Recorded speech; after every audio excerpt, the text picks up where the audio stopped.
Antibiotic resistant, সম্ভবত সবাই এটির নাম শুনেছেন। কি সেটি সম্বন্ধে আপনাদের আশা করি সবারই ধারণা রয়েছে, তারপরও আমি একটু বুঝিয়ে বলি।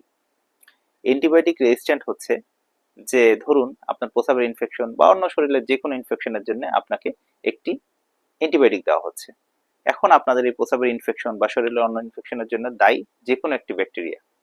এখন এই অ্যান্টিবায়োটিকের কাজ হচ্ছে ওই ব্যাকটেরিয়াটাকে মারা। এখন কোনো কারণে যদি ওই ব্যাকটেরিয়াটা এই অ্যান্টিবায়োটিকের এগেনস্টে প্রতিরোধ ব্যবস্থা গড়ে তুলতে পারে, অর্থাৎ মানুষের যেরকম বিবর্তন হয় তেমন ব্যাকটেরিয়াও বিবর্তনের মাধ্যমে বা মিউটেশনের মাধ্যমে তার শরীরে এক ধরনের প্রতিরোধ ব্যবস্থা গড়ে তোলে। এই গড়ে তোলার ফলে কি হয়, যে অ্যান্টিবায়োটিকটা আগে তার এগেনস্টে কাজ করতো সেই অ্যান্টিবায়োটিকটা এখন আর কাজ করবে না। এটার নামই হচ্ছে অ্যান্টিবায়োটিক রেজিস্ট্যান্ট। এখন এটি কি শুধুমাত্র এই ব্যাকটেরিয়া তার মিউটেশনের মাধ্যমে তৈরি করছে, নাকি এতে এই অ্যান্টিবায়োটিক রেজিস্ট্যান্টের পিছনে আমাদের একটা দায়ভার রয়েছে? চলুন সে বিষয়ে আপনাদের একটু ধারণা দেই। এবং এই অ্যান্টিবায়োটিক রেজিস্ট্যান্ট মানে প্রতিরোধ করার জন্য আমাদের কি করণীয় আছে সে বিষয়ে আমি এই ভিডিওতে একটু আইডিয়া দিব আপনাদেরকে। চলুন ভিডিওটি শুরু করা যাক।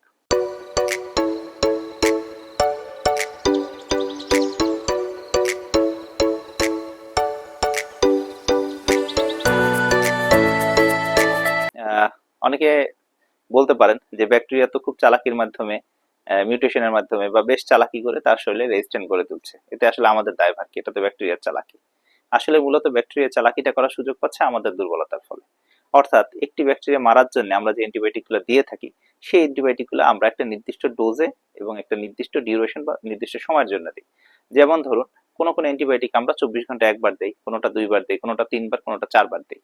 অর্থাৎ 4 বার দিলে ওই অ্যান্টিবায়োটিকটা আর দাঁড়ানোর সুযোগ পাবে না, এই জন্য তাকে 4 বার দিই বা 3 বার দিই বা 1 বার দিই। অ্যান্টিবায়োটিকের মাত্রা বুঝে একটা রকম ফের আছে। এখন ধরুন যে অ্যান্টিবায়োটিকটা আপনার শরীরে 2 বার দেওয়ার কথা, আপনি সেই 2 বার খেলেন না। অর্থাৎ 2 বার খাওয়া মানে কি? মানে হচ্ছে 24 ঘন্টা 2 বার দিচ্ছি, মানে ওই অ্যান্টিবায়োটিকের কোর্সের ডিউরেশন হচ্ছে 12 ঘন্টা। 12 ঘন্টা পর্যন্ত সে কার্যকর থাকবে, ওই অ্যান্টিবায়োটিকটাকে সে সাপ্রেস করে রাখবে।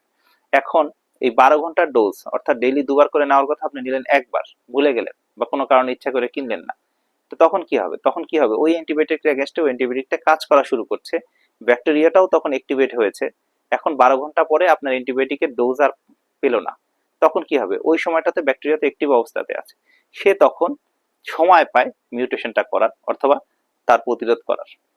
অর্থাৎ আপনি সঠিক ডোজে খেলেন না, সঠিক ডিউরেশনে খেলেন না, তখনই আপনার এই সমস্যা হবে। অর্থাৎ অ্যান্টিবায়োটিকটা আপনাকে দিলাম হয়তো আপনি 14 দিনের জন্য, আপনি হয়তো 5 দিন খেয়ে আর খেলেন না, তখন কি হবে? ওই অ্যান্টিবায়োটিকটা তো যে ব্যাকটেরিয়া এগেনস্টে কাজ করার কথা সেই ব্যাকটেরিয়া তো মারা যাবে না, সে তো জীবিত থাকবে। এবং জীবিত থাকার ফলে সে তো বুঝে নিয়েছে যে কোন অ্যান্টিবায়োটিকটা তার উপরে কাজ করতেছে। সে তখন কি করবে? এক ধরনের মিউটেশন করে ওইটা, সে যে জীবিত থাকবে সে মিউটেশন করে সে চেঞ্জ হওয়ার সুযোগ পাবে এবং সে পরবর্তী সময় তার পরবর্তী জেনারেশনের মধ্যে এই মিউটেশনটা এই জিনটা পাস করে দিবে। অর্থাৎ পরবর্তী জেনারেশনটা ওইটার এগেনস্টে রেজিস্ট্যান্ট হয়ে যাবে। কিন্তু আপনি যদি সঠিক ডোজে খেতেন তাহলে কিন্তু অ্যান্টিবায়োটিকটা মানে এই ব্যাকটেরিয়াটা মারা যেত। সে কিন্তু আর মিউটেশন করার বা এই ধরনের যে জেনেটিক মিউটেশনের মাধ্যমে যাওয়া বা অন্য যে কোনো প্রতিরোধ ব্যবস্থা গড়ে তোলা, সে কিন্তু এই সুযোগটা সে পেত না, তাই না? তো এখন সুতরাং আমাদের কিন্তু দায়ভার রয়েছে ব্যাকটেরিয়ার রেজিস্ট্যান্ট হওয়ার পিছনে। সুতরাং আমাদেরকে যেটা মানতে হবে সেটি হচ্ছে সঠিক ডোজ এবং সঠিক ডিউরেশন পুরোটাই মেনটেন করতে হবে। এখন আমরা আর কি করতে পারি? আরেকটি হচ্ছে আননেসেসারি অ্যান্টিবায়োটিক খাওয়া। অর্থাৎ আপনার জন্য দরকার নাই তারপর আমরা অ্যান্টিবায়োটিক দিচ্ছি।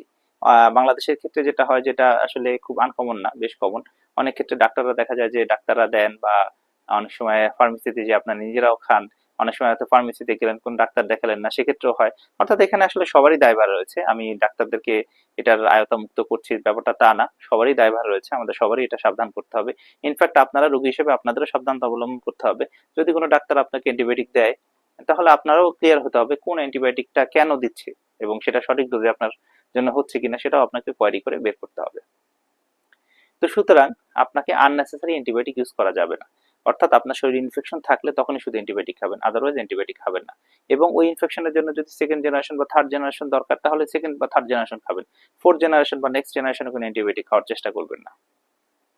আচ্ছা, এরপরে যে বিষয়টা আমি বলবো সেটি হচ্ছে যে অ্যান্টিবায়োটিক ব্যবহারের ক্ষেত্রে আপনার দরকার আছে কিনা এবং অ্যান্টিবায়োটিক ব্যবহার ক্ষেত্রে কোন অ্যান্টিবায়োটিক আপনার শরীরে কাজ করবে সেটা বুঝে নিয়ে খাওয়াটা ভালো। যেমন ধরুন প্রস্রাবের ইনফেকশন আপনার হয়েছে, সেক্ষেত্রে আননেসেসারি হঠাৎ করে একটি অ্যান্টিবায়োটিক দেওয়ার থেকে আপনার ইউরিন আরিমি এবং সিএস পরীক্ষাটি করে অ্যান্টিবায়োটিক দেওয়া ভালো। তবে অনেক সময় যেটা হয় সিএস রিপোর্ট পেতে 2 থেকে 3 দিন সময় লাগে। এই জন্য আমরা মোটামুটি কাজ করবে এরকম একটা অ্যান্টিবায়োটিক তাদের ক্ষেত্রে দিয়ে থাকি আইডিয়া করে। তবে সেটা অবশ্যই বিশেষজ্ঞ চিকিৎসক ছাড়া দেওয়া উচিত না, কারণ তাদের ক্ষেত্রে তাদেরই এটার ব্যাপারে একটা অভিমত থাকে বা তারা এটার ব্যাপারে অভিজ্ঞতা থাকে, সুতরাং সেই অভিজ্ঞতার ভিত্তিতে তারা এটি দিয়ে থাকে। সুতরাং অ্যান্টিবায়োটিক ব্যবহারের ক্ষেত্রে আপনারা 3টি নিয়ম পালন করার চেষ্টা করবেন। 1 নম্বর হচ্ছে আপনার অ্যান্টিবায়োটিক ইউজ করার ইন্ডিকেশন আছে কিনা, অর্থাৎ আপনার এই অ্যান্টিবায়োটিক ব্যবহার করা দরকার কিনা সেটি প্রথমে বোঝার চেষ্টা করবেন। 2 নম্বর কথা হচ্ছে কোন অ্যান্টিবায়োটিকটি ব্যবহার করতে হবে সেটি দরকার হলে পরীক্ষা নিরীক্ষার মাধ্যমে জেনে নিয়ে তারপরে ব্যবহার করবেন। 3 নম্বর হচ্ছে যখন যে অ্যান্টিবায়োটিকটি দেওয়া হবে সেটিকে সঠিক ডোজে এবং সঠিক ডিউরেশনে খাবেন।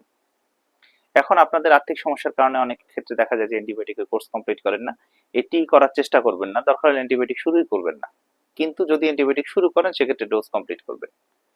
আর অনেক ক্ষেত্রে দেখা যায় যে খুব দামি অ্যান্টিবায়োটিক না খেয়ে অনেক সময় খুব স্বল্প মাত্রার অ্যান্টিবায়োটিক খেয়েও কাজ হয়, সেক্ষেত্রে সুতরাং এই ফর্মুলা 3টি ফর্মুলার কথা আমি বললাম। 1 নম্বরে হচ্ছে যে আপনার হচ্ছে সঠিক ডোজে এবং সঠিক ডিউরেশন অ্যান্টিবায়োটিক খাবেন, শরীরে অ্যান্টিবায়োটিক আসলে দরকার আছে কিনা সেটি বুঝে নিয়ে খাবেন, এবং কোন অ্যান্টিবায়োটিকটা আপনার উপরে কাজ করবে সেটি আপনারা বুঝে খাবেন।